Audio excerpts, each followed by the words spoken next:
and one of our most listened to guests from 2023. We welcome him back, worshipful brother Wes Latchford. Welcome back to the Craftsman Online podcast, my brother.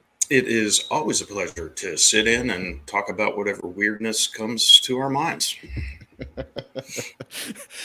And for this episode, we're going to go on a stretch here. We're not talking comic books. We're not talking Star Wars. We're not talking anything science fiction. We're actually getting into Masonic talk because Wes, aside from being a wonderful brother, is also a district officer for the district education officer for the 56th district, which is in Virginia Beach, and a committee member of the Masonic Education Committee for the Grand Lodge of Virginia. So tell us a little bit about your role doing that outside of the comics and the craft episodes that our listeners might know you better for, and kind of what's inspired your research into Masonic civility. So, for the last several years, at least as long as I've been part of the Masonic Education Committee, we have been working to update and reinvigorate the Grand Lodge's educational publications, and then also our online university, which the last time it had a significant overhaul done to it was the very, very early days of the internet. And so a lot of the technology that is being used has long been surpassed by much more robust online learning management systems. But the conversion of the old to the new and all of that has become a technical challenge. So we haven't been able to move as quickly as we had wanted. One of the things that we wanted to include in some of the new online curriculum was something that talked about Masonic protocol, etiquette, and decorum. And so I got tasked with putting together that online curriculum, and actually it has proved very, very interesting trying to put together some training materials that did several different things. One, there is Masonic protocol, etiquette, and decorum, those things that we do in the lodge that are just accepted as a standard practice in Freemasonry. But what I discovered was because of modern society and where we currently are, as Americans and as, an international, globally connected community, with all of the technology and everything else that we have, I found it was very important to start with the basics, not just dive into, okay, here's what you do when you need to excuse yourself to go to the restroom during the middle of a lodge meeting, but more of the, what is this stuff and why is it important, not just for Freemasonry, but for the world itself? And so it led down some really interesting rabbit holes that I'm hoping has turned into some really good instruction and workshops that a group of us have been doing across the Commonwealth of Virginia pretty much since February, about 2 weekends a month. We didn't realize how big Virginia is until you have to drive from Virginia Beach all the way out to basically the border of Tennessee. And it's like, yeah, wow, this really is a long state at the very bottom border. Mm. And all the accents that come in between. Those are, living in Virginia myself, just here in the northern part of it, it's very interesting when I talk with colleagues that are living in West Virginia and commuting into Northern Virginia near the nation's capital, and you're like, wow, this is, as you say, it is a big state. And this is also a big topic to get into. I know as a brother, like when I see it on the trestle board, oh, tonight we're going to have a discussion on Masonic etiquette. I'm like, oh, don't cross your legs, don't sit this way, don't greet that. But then when you start to get beyond that and really into it, and this is the part that I know you as an esoteric guy, you start to sit here and you look at it and you're like, okay, the way that the officers are sitting in a lodge room, they're kings. The reason why the master says something and then it's repeated to one warden and then it's repeated to another warden before it's repeated to me is the way that royalty would have spoken back then. And when you really get into, your Masonic wormhole into this, and you start thinking about the third degree and remembering the people that are portraying those parts, and then you start to understand the whys and how this all happened and how it's a very important part of like the respect that we put into the practice of our craft. Is that kind of what drew you into this part? Because Masonic decorum and etiquette, like, That's a very unique area of Freemasonry to get into. Yeah, so the first of it started with really just understanding what's the difference. We say them really fast all together, right? Protocol, etiquette, and decorum. Okay, yeah, but what are they, and why are they important, and what's the difference, right? And so a lot of people use the words interchangeably, but there are some unique differences between them. I mean, a protocol, is just a code of conduct and behavior. It's agreed upon ways of conducting business, and it originally started, as a lot of things did, in ancient Greece. Protocol is actually the combination of two Greek words, protos, which means first, and then kola, which means glue. And so the protocolon was actually the first sheet of papyrus that was put on a scroll or a book that said what was inside of it. And so it was the hint, and that's why it was the first glue. It was the first leaflet, and it described what was inside and how you were supposed to deal with it. And so from that point on, protocol started meaning, the glue that holds everything together. Where that moved then within Greece itself was that, we think of Greece now, as a single nation state, but for the longest time, it was individual city states. We all talk about Athens and Spartan and Corinth and everything else. And so this protocolos was the way they did diplomacy amongst each other. And so there would be heralds or ambassadors, some of the finest orators of the day, like Plato and Aristotle, who would be assigned to negotiate treaties and economic agreements between these nation states. And the thing that's interesting about it was this was all done in the public square. They didn't go and meet behind closed doors. These folks stood in the square and talked these things out, which is why it was interesting that this would then have a tie to what we find in the Fellowcraft degree, where we first really start talking about the seven liberal arts and sciences, the first three of which are the traditional arts, which are grammar, rhetoric, and logic, which is known as the trivium, which these folks were immensely skilled at. So this is the way that nation states and cities and formal organizations knew how to interact with each other. And so, with that idea of protocol, as I've taught this, I've said, okay, and so here's the Masonic protocol. This is a real world case study where you've received a petition, from someone seeking the degrees in Freemasonry, and the vouchers on it happen to be brothers in the Grand Lodge of Iceland. True story. Masonic protocol says that the secretary of your lodge does not call the secretary of their lodge in Reykjavik and determine whether or not they are brothers in good standing. The protocol is it goes from the lodge to the Grand Lodge. The Grand Lodge talks to the other Grand Lodge, and it works this way. So that's protocol as we understood it from the ancient Greek way of doing things. And then etiquette comes to us from France, and over time started to be known colloquially as little signs. But it was the customary rules and codes of polite behavior. And it really started during the reign of King Louis XIV, who had this beautiful summer home known as Versailles, where they would love to throw garden parties and all other kinds of parties. And at one point, the groundskeeper came to the king and said, yeah, you hold these parties and all of your guests completely trash all my landscaping and the flower gardens. They have, no understanding of how they're supposed to behave. And so he was like, well, put up signs. Thus we get the, for down here in Tidewater, dogs and sailors keep off the grass. But again, just little reminders of don't, do this, don't do this. And it's the appropriate way to behave in common society.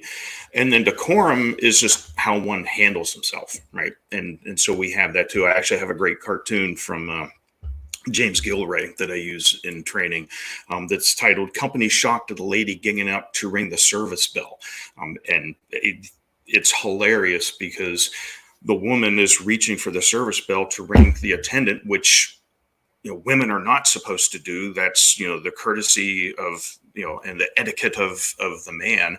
And so all of these suitors are literally falling all over themselves and choking on their bread, and they've completely lost their decorum because she's doing this. And that resonates okay. But then I turn and I say, okay, now picture the woman ringing the bell as the worshipful master obligating someone at the altar, and he stumbles over a word. Mm-hmm. And all of these other folks are the past masters losing their decorum and just out of their mind, because that's not how we do this. So protocol, etiquette, and decorum. Simple, and but sometimes, again, we use them interchangeably when they're not really.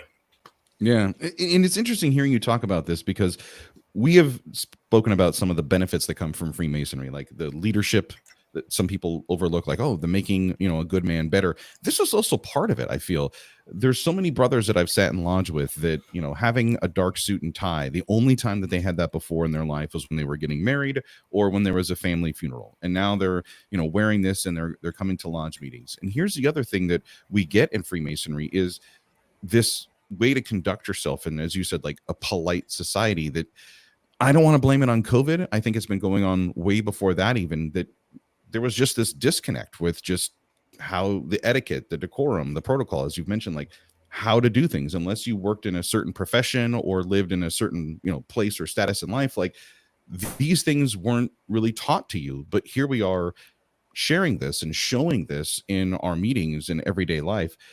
How do you feel that like this has benefited you, or the lessons that maybe you have been able to share with new members or new men that have come into the craft? Yeah, so one of the things that's been fun about this, and I actually broke this course up into 3 different volumes. So volume 1, is what I kind of just went through, what is protocol, etiquette, and decorum, and who cares? But then the second half, the second volume, actually talks about where this behavior originated within Masonic lodges. A lot of it from Anderson's constitutions and a lot of the stuff that was written during that time period that lays out how you're supposed to behave as a Mason. But what that actually was translating into how you behave as a gentleman, and it has nothing to do with your status in society. That was actually one of the big things from the Enlightenment, when speculative Freemason really started to take on, its own identity, was this idea that we can all meet, whether you're a judge or whether you're a carpenter, you can all meet on the level and all learn from each other based on your several stations in life. Right. And it's actually been interesting. As an aside, I've been working on something for Lodge for next week with a War of Independence theme.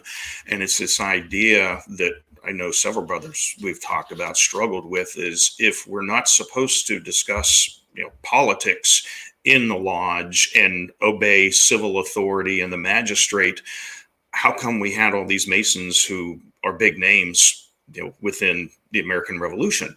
And in looking at that, a lot of that comes from that Enlightenment ideal. And in particular for American Masonry, that fact that we had some individuals who were in a very, they weren't bottom of the heap, and they weren't, royalty in the sense of being titled and holding positions, within the king's court.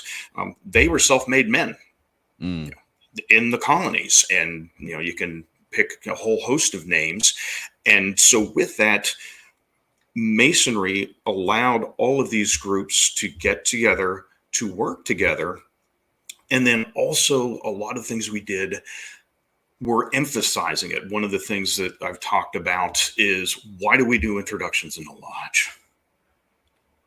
Particularly, why do we do introductions in the lodge, brother? Why do we do introductions in the lodge?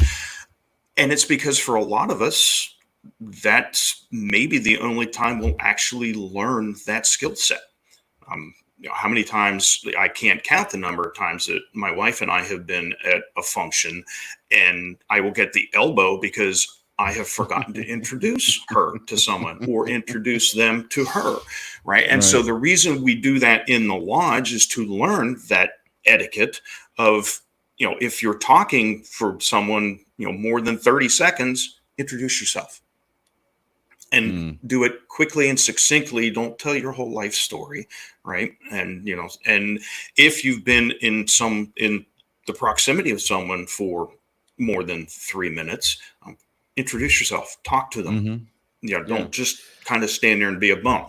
And so there's a lot of the things that take place within the lodge that are meant to help us improve ourselves, our ability to communicate, our ability to interact with each other, and our ability to better ourselves and our lodge and our communities, that a lot of times we just take as ritual, right? It's just ritual. Yeah, but it was put in place for a reason, and you have to think about what that reason is. Yeah, no, man, you have hit on such a good point here. I have met so many brothers, and some that suffer from, as we say, like the soft skills, the introduction, like whatever the case may be, they have a challenge and that's their barrier in life. And they have said, thanks to Masonry, like I've learned to be a better public speaker. Like I've come out of my own shell. I now introduce myself to people. I talk with other folks. And I love that you brought up the founding fathers. I mean, for the listeners' benefit, we're recording this episode the day after the 4th of July. So Independence Day is like still ringing in my ears. But yesterday, for example, I was part of the crew that was grilling 3,000 hot dogs for folks that were participating in one of the many parades here in DC to celebrate the birth of our country. And as you pointed out, like there were, probably 10 of us that were in this group of volunteer Masons. And it was, hi, Brother Michael Arcee. I'm a member of, St. John's Lodge number 11, bang, bang, bang. And then everybody did that. We all knew each other.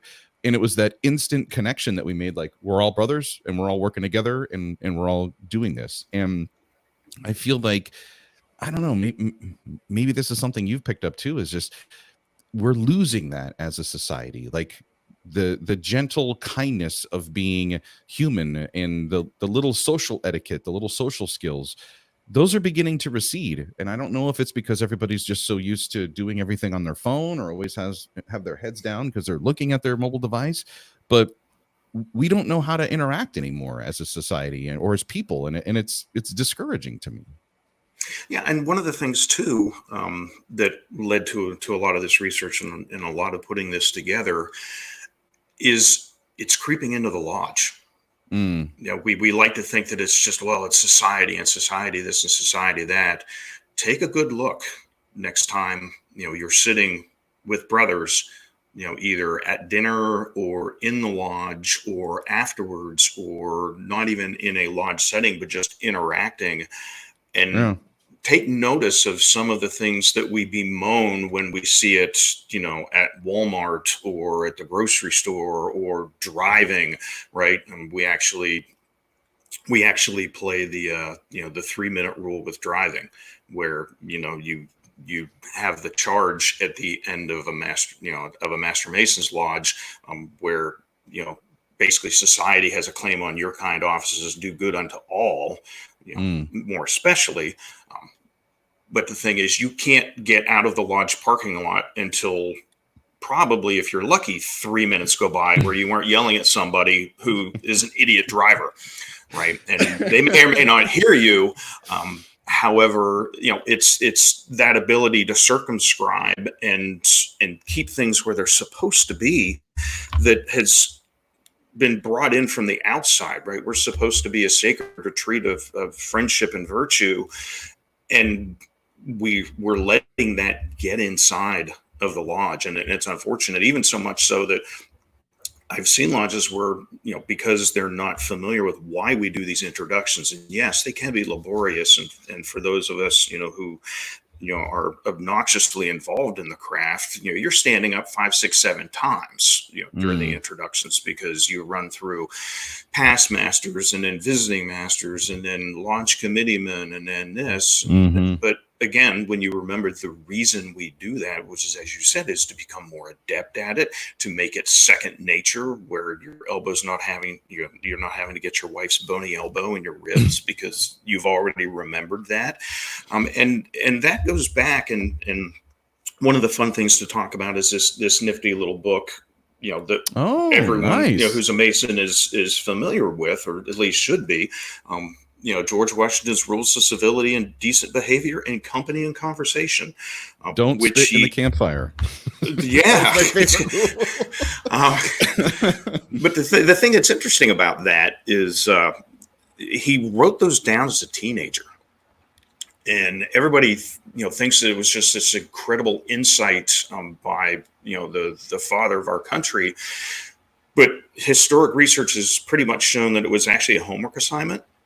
Mm-hmm. And the original etiquette manual had actually been written by Jesuits in 1595. So it was a writing assignment, but he was moved enough by what was in there that he compiled them and kept them, and tried to live his life by them, and they still apply to us today. Don't spit in the campfire, man. That's freaking disgusting. Another one that's fun, that if you get a chance to get your hands on it, another well-known Masonic brother, Benjamin Franklin, compiled what he called his Book of Virtues. And it was 13 different characteristics that he believed he could not only aspire to, but actually achieve. His goal was the attainment of moral perfection. And so, and here were the 13 virtues that he had. And he literally, in a book, had a little matrix where every day of the week and every one of the virtues, he would grade himself at the end, at the end of the day, on how well he did. But see if any of these sound familiar. Temperance, silence, order, resolution, frugality, industry, sincerity, justice, moderation, cleanliness, tranquility, humility, and chastity. And if you know anything about Brother Ben, he definitely did not get moral perfection on the chastity part. Did that one have a line through it, that word? Yeah, I don't know if they had highlights or strike throughs or anything else. But if you know, again, he was working on that one. he was working hard, very, very hard. But again, two very, very well-known colonial area Masons who got it and understood that this is how we take and make ourselves better. And again, these weren't aristocrats, right? George Washington, landowner, farmer, whiskey distiller, a whole bunch of other things. Benjamin Franklin, for the most part, inventor and printer, who definitely in some of the earlier speculative lodges, particularly in the UK, that's not the class of person that they're attracting. But for American Masonry, it meant a lot. So ahead of our podcast, you had shared some of the notes that you've written for the presentations that you gave on this topic. And one of the facts that jumped out on me was the fact that you said, quote, "We are surrounded by strangers who will remain strangers." And I know we've talked about this a little bit, like how as brothers, we have the introductions, we know each other in our lodges. But I started thinking about this as I, run through my neighborhood every day. And I was doing the inventory. I'm like, I don't know who my neighbor is to the left of me. I don't know the name of my neighbor or the family that lives to the right of me. I know the people that live across the street because my wife and I, when they moved into the neighborhood, we made an effort to go across the street, as far as that may seem, to introduce ourselves to this young couple that bought this house. I know the other neighbor that lives across the street because we wave at each other on Mondays and we both wheel out our garbage and put trash out there. But I'm just wondering, like, do you feel like this is kind of the new normal, that everybody just lives in their own lane? And if that's the case, is this where there's this avenue of opportunity for Freemasons as we love and enjoy each other's company in our lodges to kind of spread that light into our own communities, literally in our own neighborhoods? Yeah, so I would love to take credit for the phrase "surrounded by strangers who will remain strangers," but that's shameless plagiarism, or not shameless, but that's actually by Dr. Pierre Forney, who wrote the book Choosing Civility, the 25 Rules of Considerate Conduct. And here's what he said, and this is what I've used in some of the writings I've done and in the workshops that we've hosted. And so Dr. Forney said this. He said, "Our manners inevitably suffer when we are poorly trained in self-restraint.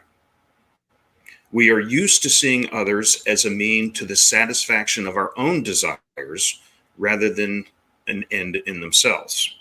We are overly concerned about financial gain or professional achievement. We are constantly besieged by stress and fatigue." And then that last line, "We are surrounded by strangers who will remain strangers." Mm. And the thing that is most striking about that is he wrote that book in 2002. Wow. And and it resonates more in 2024 than I think he would have ever imagined when he penned it in 2002. Along the same lines, just thinking about incivility outside the lodge and then creeping into the lodge. 2019. There was a report called Civility in America, a nationwide survey. And it was by research firm Weber Shandwick and then the marketing firm Powell Tate. And in part of their research and discovery, they found that 70% of Americans believe incivility has reached a crisis proportion. And those who participated in the survey said that they believed they averaged almost 3 incidents of incivility during a day. Mm. Now you'll Obviously, have they don't live in our area and deal with our drivers, because that number would be a lot. Again, remember the 3-minute rule. You pull out of the lodge parking lot, circumscribe those desires and keep those passions. And a lot of folks will discount and go, "Oh yeah, but we have all of these, emotionally unstable snowflakes that they'll get offended in anything and everything else."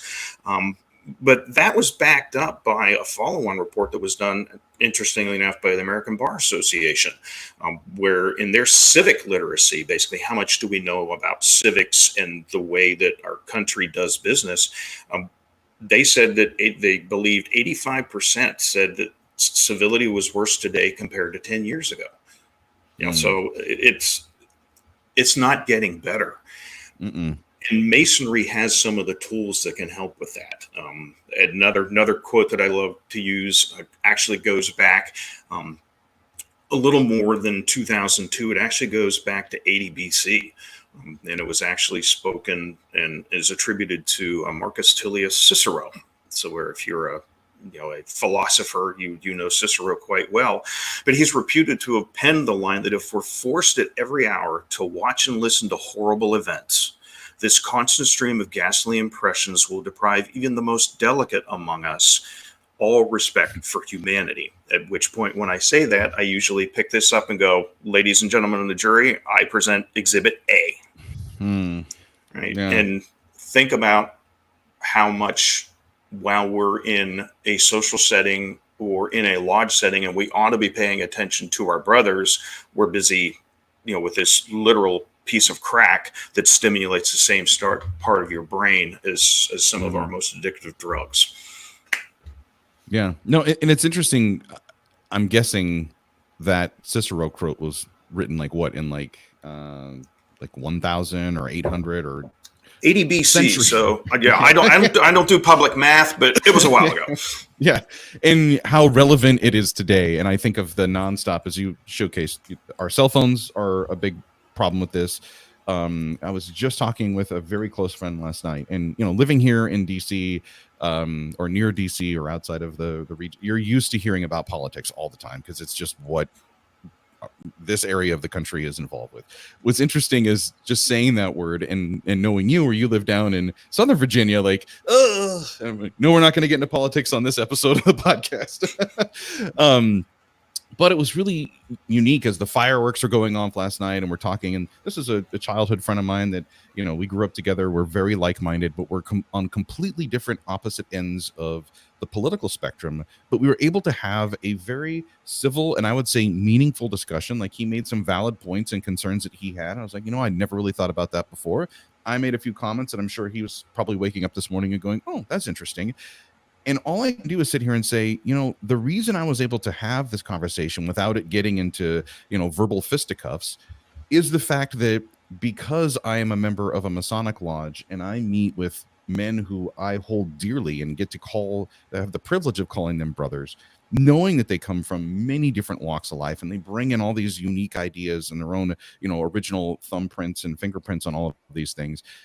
I kind of look at it as like it's almost the call for Freemasonry and Masons right now. Like, we have to try to help restore this civility in society. As you mentioned, the quote from Cicero, but just everything that comes with when you get into the real deeper meaning of the lessons that come with our ritual and everything that's taught to us Masonically, like this is we joked about it, like the 3-minute rule, but it's supposed to extend outside of the lodge. It's like, yes, improve yourself first and then go amongst the people and spread that light. Yeah, and we have the tools, right? Or at least we're supposed to have the tools. The unfortunate thing is a lot of times we're given the tools, but we're not taught how to use them. We don't understand the proper use of the tool. I like to use the phrase, well, if the only tool you think you have is a hammer, then everything looks like a nail. And we forget that we have all of these working tools, and they all teach incredibly valuable lessons beyond just what you are required to learn as part of your catechism. And in order to advance in the degrees, take a moment and think about what those are. And along that line, for those who care, I will get it in the camera. I will recommend this because a lot of this started in reading the Civility Mosaic, which is a great book that talks about the exact idea that Freemasonry has the tools to write this and to hopefully get us back on a path, not just within Freemasonry, but within society, that we can learn again to be civil with each other and agree to disagree. Right? I think you hear that spoken a lot, but very few folks will actually absorb that and no, I have to be right and you have to be wrong. And it's like, no, it's okay. So to go back to the Hadwick and Tate report on civility that I mentioned earlier, part of the findings they found in it as well was that 62% of Americans said that if an organization existed to make it easier to support civility and to get involved, they would be likely to participate or support it. And the even more interesting aspect of it is they went so far as to identify the segment of the population who would be very likely to participate in this kind of an organization. And when I say this kind of an organization, I'm thinking, the tools of Freemasonry. That segment of the population are Gen Zs and millennials and parents with children under the age of 18, because they want to correct what's taking place and what they see in society. For those who are parents of young children or teenage children, they're seeing what's happening to them, and they want to be able to try and provide a better example and to have the tools in order to make them better, so that then they can be better contributors to a society that they're not happy with. Everyone of a particular generation will speak disparagingly about Gen Zs and millennials, but they're some of the smartest and most talented and dedicated individuals, and I've got two of them that are mine, that you will find anywhere.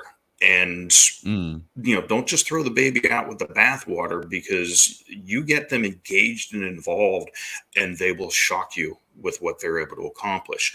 But one of the other things in the surveys that was interesting, that goes to the idea that if we let this outside incivility creep into our lodges, we're not doing ourselves any favor, is in a March 2023 survey, 26% of people said they have left a job because it's been incivility in the workplace.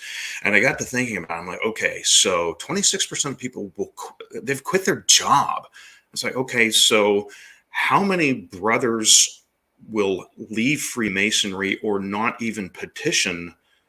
If 26% of people are willing to leave their job, who's going to leave a lodge, or who's not even going to petition to become part of the fraternity if that's their first initial experience, because we have become so accustomed of working that way and not bettering ourselves that we don't even realize we're doing it. And we just think, and then we bemoan, oh, well, we can't get any Gen Zs or millennials. And it's like, well, yeah, because you're walking the walk, but not talking the talk, and delivering on what you say you do.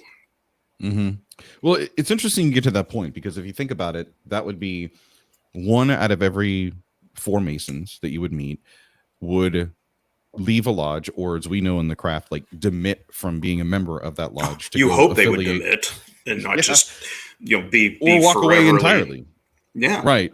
And that, when I was reading through your report of the reports, that struck a chord with me, because I am one of those people. I left my mother lodge because of a disagreement with a member of that lodge, and there was a falling out that happened, and that person was supposed to apologize, and they never did.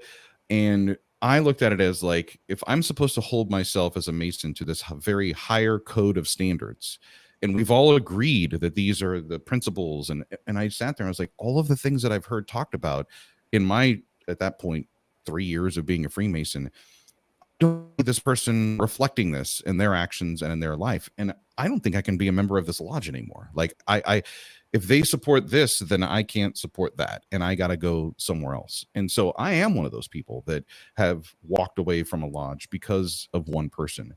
And I think that knowing that, I know that is that can be a very dangerous moment, because as you pointed out, I could have just said, forget it, I'm out. This podcast wouldn't exist today. I would not be a Freemason today. My Masonic career would have essentially ended because of, quote unquote, one bad apple spoiling, a whole bunch. So that is something that when I read that, it really, when I say it jumped out to me, I thought about that. I'm like, how many brothers are we losing to the craft because of the actions of a couple bad ones that are forcing them or enabling them to make a decision to where they just walk away? And that was very, very upsetting to me to see that. Yeah, and I think one of the other things that we need to remember about those kind of situations as well, and I think every Mason can probably either knows of someone or has been that someone that has been in that situation. But what is also important with it is not only the actions of the one person, but the inactions of those around him. So we used a term in the military that a behavior not corrected is a behavior condoned.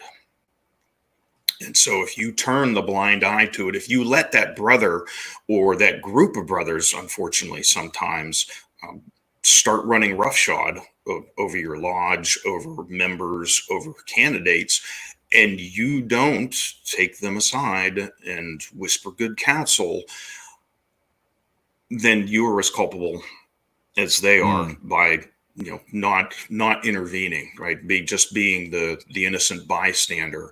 And that's not what we're called to do either. And again, I think that's part of those tools that we can provide, is we're supposed to know how to do that. We were supposed to have learned how to, in a most friendly manner, do these different things and try to rectify the situation. Unfortunately, for some, that's just the way they are, right? And the other thing to remember is that's okay. It's okay to demit from your mother lodge and go find someplace else. It's okay to demit. Sometimes it's just not the right time. It's not the right circumstance. It's not the right group of brothers. But don't just go covert and disappear like so many people do. Before we even started this, I was going through, it's that time of the year to put together here's our potential suspensions for non-payment of dues.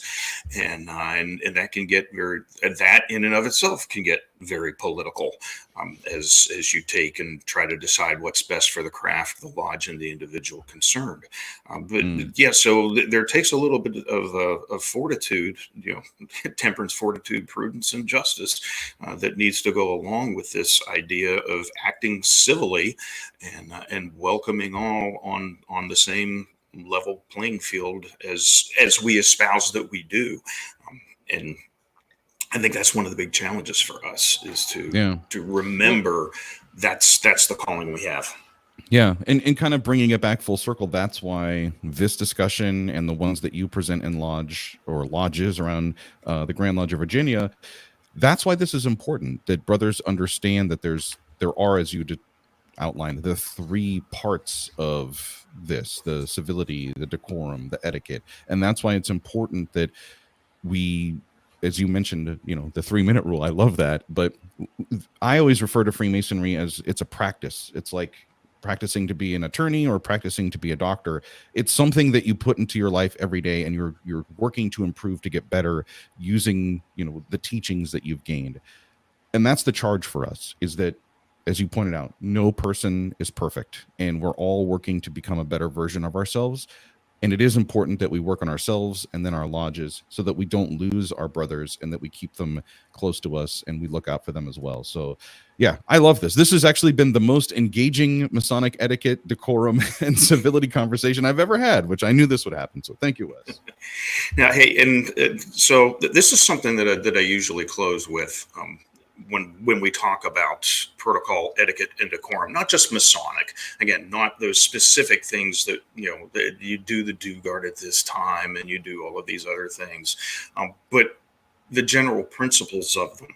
And I finish with the idea that a lodge and its brethren who understand the importance of protocol, etiquette, and decorum plays a critical role in fostering civility, not only in our gentle craft, to provide a bulwark against reduced enthusiasm, declining attendance, dwindling active participation, projects, activities, and services, but they actually contribute to that reduced public awareness or opinion and flat out overall poor member experience that some brothers have with the fraternity. And I'm often amused by and reminded by the brothers who will talk about that particular individual that they looked up to who was a Freemason.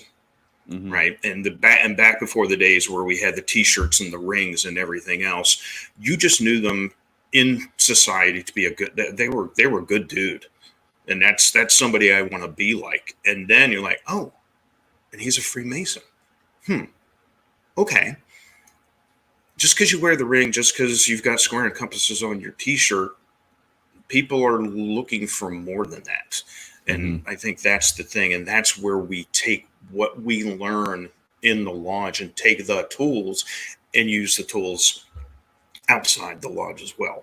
It's not old fashioned to still open a door or say thank you to anyone. And again, we think that is passe and of a different time. I'm probably the only person in the world who, for Father's Day, their kids got them the century anniversary of Emily Pote's etiquette. But it still applies. Oh, no, by the way, it is updated. Her actually great grandchildren now run the foundation. Wow. But yeah, again, we think these things don't have a place in society, and actually they do now more than ever. I'm making 2 notes here. One, there's a smile on my face and in my voice because I go back to Brother Angel Millar, who famously said, "Oh, well, you are a knight in Freemasonry. Do you act like a knight? Do you live like a knight? Or are you just carrying around that title?" And I love his voice and I love the way that he put it, but it's very true. Like, you are a Master Mason. Are you acting like a Master Mason every day? Are you carrying those virtues with you every day? Or are you just walking around with this special little title and saying, as you pointed out, I'm a Master Mason. I've got the ring. I got the T-shirt. I got the decal on the back of my car. Are you living the virtues that you have professed? But then the second thing is like, I got to get you up here to Northern Virginia for a lodge presentation on this topic, because I think it's a conversation that is meaningful to have in our lodge meetings that goes beyond the don't cross your legs, stand and salute this way and make sure that your arms are extended this way when we do all the introductions, because these are the lessons that extend beyond that parking lot, as we've kind of alluded to, into bringing it into everyday life. So I thank you for the work that you've done on this. I love you for this. And thank you so much for coming on the podcast, my brother. Always a pleasure. Now, before we let you go, because they do know you as our comics and the craft guy, what are you watching? What do you got your eye on these days when it comes to Marvel, Star Wars, anything in any of the cinematic universes? I am waiting for somebody to do something that's actually going to impress me at this point. As you and I have talked before, and with lots of other brothers who have the same interests, at least not on the print side, but within the streaming and the movie side of things, all of the organizations, whether it's DC, MCU, Lucas, writ large, have all kind of lost a little bit of direction. They're still trying to find that storyline that's going to continue to advance the story rather than just basically adding another ornament onto it. I think the easiest way to describe it is right now they have the Star Wars Christmas tree or the Marvel Christmas tree or the DC Christmas tree, and they just want to keep hanging ornaments on it with no real rhyme or reason, to where when somebody comes and looks at the tree, they're like, "What the hell is that?" Another Batman movie? How many Batman movies can we have? How many times can we reboot Fantastic Four? Oh, yeah, that's going to be painful. Or at least Ryan Reynolds pokes fun at Green Lantern every chance he gets. So nice. All right.